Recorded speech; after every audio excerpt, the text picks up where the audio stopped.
আপনি কি সর্বোচ্চ কম টাকার মধ্যে বাংলাদেশ বর্ডার এলাকার এই গরুর বাজারে এসে গরু কিনতে যাচ্ছেন? তাহলে চলে আসবেন আগামীকাল বৃহস্পতিবার। এই গরুর বাজারে সর্বোচ্চ কম দামে বেচা কিনা হবে গরু, এবং এইখানে সর্বোচ্চ কম দামে কিনে নিতে পারবেন সকল ধরনের গরুগুলো। এবং এখানে সর্বোচ্চ কম দামে গরুগুলো সোল্ড আউট হচ্ছে। তো আপনারা আর লেট না করে চলে আসেন আমাদের এই গরুর বাজারে, যেই বাজারে আপনারা সর্বোচ্চ কম দামে গরুগুলো আসলেই কিনে নিতে পারবেন। তো এই ভিডিওটিকে সম্পূর্ণ দেখবেন। এছাড়া এই নাম্বারটি দেখছেন, বিস্তারিত জানতে এর সাথে যোগাযোগ করবেন বা এর মাধ্যমে আসবেন। আসসালামু আলাইকুম, কেমন আছেন আমার সকল প্রাণপ্রিয় ভাই ও আমার সকল বন্ধুরা? আশা করছি আপনারা সকলেই ভালো আছেন। আলহামদুলিল্লাহ, আমরাও ভালো আছি আপনাদের দোয়াই এবং ভালোবাসায়।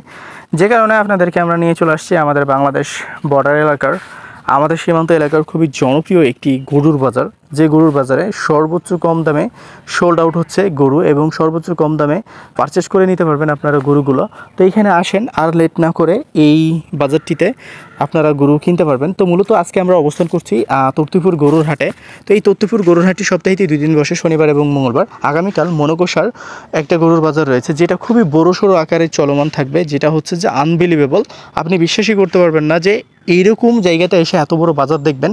আর এখানে সবচাইতে যেটা হচ্ছে যে ইম্পর্টেন্ট বিষয়, সেটা হচ্ছে যে হেভি ওয়েটের গরুগুলো কিন্তু মনকষার বাজারে আর কি বাজারজাত হবে। এছাড়া এই বলদগুলো দেখছেন, বোল্ডারগুলো, তো এই বোল্ডারগুলো কিন্তু ইন্টারন্যাশনাল বলতে পারেন বর্ডার ইস্যুর কারণে এই গরুগুলো কিন্তু আসলে বেচা কিনা চলতেছে না। এখন এই গরুগুলো কিন্তু মোটামুটি কম দামে পাওয়া যাচ্ছে। যারা বিশেষ করে একটু কম দামে গরুগুলো কিনতে চাচ্ছেন বা কিনে নিতে চাচ্ছেন, তারা কিন্তু চাইলে এই গরুর বাজারে আসতে পারেন। তো এই গরুর বাজারটির নাম হচ্ছে তর্তিপুর গরুর বাজার। এই গরুর বাজারটি সপ্তাহে 2 দিন চলমান থাকে, শনিবার এবং মঙ্গলবার।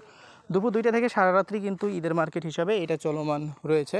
আপনারা চাইলে মনকষার বাজারটিকে কালকে এসে খুব সহজেই ধরতে পারবেন, যেহেতু আমাদের এলাকাতে গরুগুলো এখনও রয়েছে, অসংখ্য গরু রয়েছে। এই গরুগুলো কিন্তু আস্তে আস্তে শেষের পথে চলে আসছে। ধরেন যে 100%-এর মধ্যে প্রায় দেখা যাচ্ছে 30% গরু শেষ হয়ে গেছে। এখনও 70% গরু এই গ্রামগুলোতে বা বাজারগুলোতে এখনও রয়েছে, যে গরুগুলো আপনারা খুব সহজেই কিনে নিতে পারবেন। এই হাটের হাসিল খরচ 700 টাকা, তত্ত্বপুর হাটের হাসিল খরচ, এবং হচ্ছে চাঁপাইনবাবগঞ্জ জেলাতে যে কয়টা হাট রয়েছে সব গরুর হাটেরই খরচ হচ্ছে 700 টাকা। কারণ এটা ডিক্লারেশন দেওয়া হয়েছে যে চাঁপাইনবাবগঞ্জে যে কয়টা গরুর হাট রয়েছে সে সব কয়টা গরুর হাটই কিন্তু 700 টাকার হাসিল। আর এছাড়া আপনারা কিন্তু আলোচনা সাপেক্ষে দেখা যাচ্ছে হাট কমিটির কাছে বা হাট কমিউনিটির কাছে যে এটা কিন্তু আপনারা বেশি গরু কিনলে তাদের সাথে কথা বলে একটু কম্প্রোমাইজে তারা করতে পারে। এর জন্য কিন্তু তাদের সাথে কথা বলতে পারবেন। But I am not sure যে আসলে তারা কম নেবে কিনা। তবে আমার জানা মতো হয়তো বা একটু কিছু কম বা আপনাদের সাথে একটু কনসিডার হইতে পারে। তো এই যে আবালগুলো দেখছেন, এই আবালগুলো কিন্তু বিক্রি হচ্ছে 33 থেকে 32,000 বা 34,000 টাকা মন করে। এই আবালগুলি যেগুলো হচ্ছে যে বিচি কেটে আবাল বানানো হয়, আর যেগুলো ওপার থেকে হচ্ছে ইন্ডিয়া থেকে ডাইরেক্ট আসে আবাল হয়ে, বা যেগুলোকে আমরা বোল্ডার বলে থাকি বা বল বলে থাকি। তো এখানে ফ্যাক্ট আছে, আমরা ষাঁড় গরুকে ষাঁড় বলে থাকি, বিচি এলাগুলোকে, এবং যেগুলো ষাঁড় থাকে তারপরে বিচি ফেলাই দেওয়া হয় সেগুলোকে আমরা আবাল বলি। এবং যেগুলো বড় বড় বা হেভি ওয়েটের সাদা সাদা যেগুলো, সেগুলো কিন্তু ইন্ডিয়ান। আপনারা অনেকেই জানেন যে এই সাদা গরুগুলো কিন্তু বাংলাদেশে হয় না। আর এই গরুগুলো নিয়ে কিন্তু বর্ডার ইস্যু চলতেছে, বা দেখা যাচ্ছে বাংলাদেশে একটা ইস্যু তৈরি হয়েছে, যে কারণে বড় বড় বলদার বা বল গরুগুলো একটু কম রেটে পাওয়া যাচ্ছে। বিশেষ করে যারা এই সময়তে বলগুলো কিনবেন অবশ্যই কম দামে একটু কিনে নিতে পারবেন। বাট কেনার আগে সব কিছু সতর্কতা অবলম্বন করেই কিন্তু কিনবেন।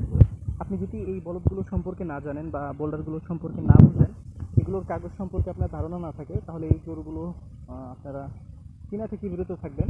আমি যে লোকটিকে রেফার করলাম, চাইলে তাকে আপনারা বিশ্বাস করতে পারেন, তবে এতটাও বিশ্বাস করতে হবে না যে বিশ্বাসের কারণে মনে করেন যে পরে বিলিংটা তার উপরে আপনারা চাপাই দেন।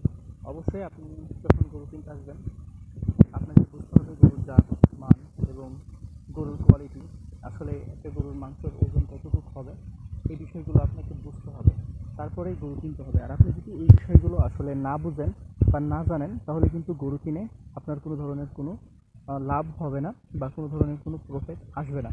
তো অবশ্যই আপনাকে এগুলো বুঝতে হবে। যেমন এই গরু দুইটা আপনারা বর্তমান বাজারে 2,70,000 থেকে 80-র মধ্যেই পেয়ে যাবেন, বা যদি হাইস্টও দাম যায় তো দেখা যাচ্ছে 300-র নিচে থাকবে, 290-এর মধ্যে এই গরু দুইটাকে পারচেস করে নিতে পারবেন। গরু দুইটার যদি মাংসের কথা আপনাদেরকে বলি, তো এই গরু দুইটা মাংসের রেট আপনারা পাবেন না। আর যেহেতু এগুলো কুরবানি কালেকশন, মাংসের কথা বলতেও চাই না বা আমি বলবো না।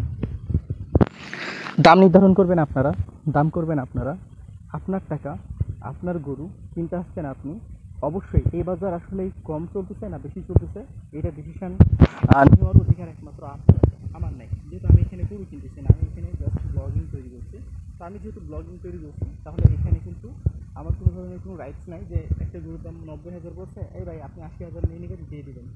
সেই গরুটা তো কম দামও বিক্রি করতে পারতো, তাই না? আর সেই গরুটা আরও বেশি দামে সে বিক্রি করতে পারতো। অবশ্যই এখানে ক্রেতা বিক্রেতাদের উভয় পক্ষেরই অধিকার রয়েছে। তারা দাম চেয়ে বিক্রি করবে, আপনারা দাম দিয়ে কিনে নেবেন, এটা হচ্ছে আসলে বিষয়। অবশ্যই আপনারা এই বিষয়গুলো ধ্যানে রেখে এখানে যদি আসেন, আমি মনে করি মোটামুটি গরুগুলো একটু কম দামে কিনে নিতে পারবেন। যেমন এই গরুগুলো ধরেন যে 350-র উপরে যাবে, এই গরু দুইটা 350-র উপরে যাবে যাই যাক না কেন। তাছাড়া এই যে এই দিকে দেখছেন, এগুলো কিন্তু আপনারা 30-এ কিনতে পারবেন না, 30 প্লাস করে আপনাদেরকে কিনতে হবে, 30,000 টাকা মন প্লাস কিনতে হবে আপনাদেরকে। তো এখন 30,000 টাকা মন প্লাস হইলে আসলে কতটুকু প্লাস হবে? 1,000ও হইতে পারে, 2,000ও হইতে পারে, 3,000ও হইতে পারে। এখন একটা গরুর উপরে দেখা যাচ্ছে একটা দুইটা গরুর উপরে দেখা যাচ্ছে 4-5 জন মিলে বেড়ে গেছেন, কম্পিটিশন শুরু হয়ে গেছে, তাহলে অটোমেটিকলি সেই গরুর দামটা বাজারের মধ্যে বেড়ে যাবে। তো আমি আপনাদেরকে এই বাজারের ফ্যাক্টগুলো জানানোর চেষ্টা করলাম।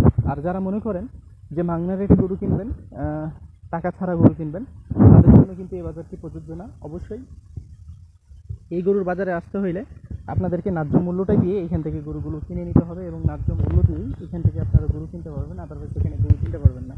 এখানে আপনাদের কাছে মনে হতে পারে গরুর দাম অনেক বেশি। বাংলাদেশ, আমি বলবো যে অল ওভার বাংলাদেশের বিভিন্ন জেলা, বিভিন্ন উপজেলা, বিভিন্ন বিভাগ থেকে এখান থেকে গরু কিনে নিয়ে যায়, তারা কিন্তু বিক্রি করে আবার এখানে এসে আবার কিনে নিয়ে যাচ্ছে। তো তাদের যদি লাভ না থাকবে বা তারা যদি লাভ না করতে পারে, তাহলে কিন্তু এখানে আসতো না। আপনি যদি এরকম কোনো কিছু ভেবে থাকেন যে না এখানে গরুর দাম অনেকটাই বেশি, তাহলে এখানে আসার দরকার নেই। তবে হ্যাঁ, এখানে নর্মালি দিন দিন প্রত্যেকটা জিনিসের দাম বৃদ্ধি পাচ্ছে। আই মিন হচ্ছে যে ঈদকে সামনে রেখে প্রত্যেকটা জিনিসের দাম বৃদ্ধি পাচ্ছে। লাইক যেমন ধরেন যে গাড়ি ভাড়া সেটা বৃদ্ধি পাচ্ছে, গরুর দাম বৃদ্ধি পাচ্ছে, যেহেতু সব কিছুর দাম বৃদ্ধি পাচ্ছে। আপনারা এই বিষয়গুলো মাথায় রেখে কাজ করবেন। গরুর বাজার এমনই একটা বাজার যে এটা ঘন্টার মধ্যেই বা সেকেন্ডের মধ্যেই বাড়বে। এই বিষয়গুলো মাথায় রেখে যখন দেখে যে গরুর বাজারের মধ্যে অসংখ্য পার্টি রয়েছে, তখন কিন্তু যারা বিক্রেতা আছে তারা কিন্তু অটোমেটিকলি দাম বাড়ায় দেয় এবং গরুর দামগুলো তারা ছাড়তে চায় না। এটা আপনাদেরকে মানতে হবে। সো আমি যে দামটা বললাম সে দামের চাইতে কম দামও আপনি গরু কিনতে পারেন, আবার এর চাইতে বেশি দাম দিয়েও আপনাদেরকে গরু কিনতে হতে পারে। তো যাই হোক, ভালো থাকবেন, সুস্থ থাকবেন, পাশাপাশি আমাদের ইউটিউব চ্যানেল এবং ফেসবুক পেজটির সাথে থাকবেন। ভিডিওটিকে শেয়ার করে দিয়ে আমাদের পাশে থেকে আমাদেরকে এগিয়ে নিয়ে যাবেন। ইনশাআল্লাহ আমরা ভালো কিছু দেখানোর চেষ্টা করব।